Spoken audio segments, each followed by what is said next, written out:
No todo se cae por un gran golpe. En ingeniería, una estructura también puede fallar por pequeñas cargas repetidas todos los días. Y en la vida pasa igual. No todo lo que nos termina golpeando es necesariamente una tragedia. A veces nos desgasta el ruido diario, callarnos, aguantar demasiado, vivir desconectados.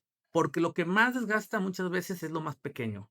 Entonces, no todo colapsa de un solo golpe. Hay cosas que nos desgastan en silencio.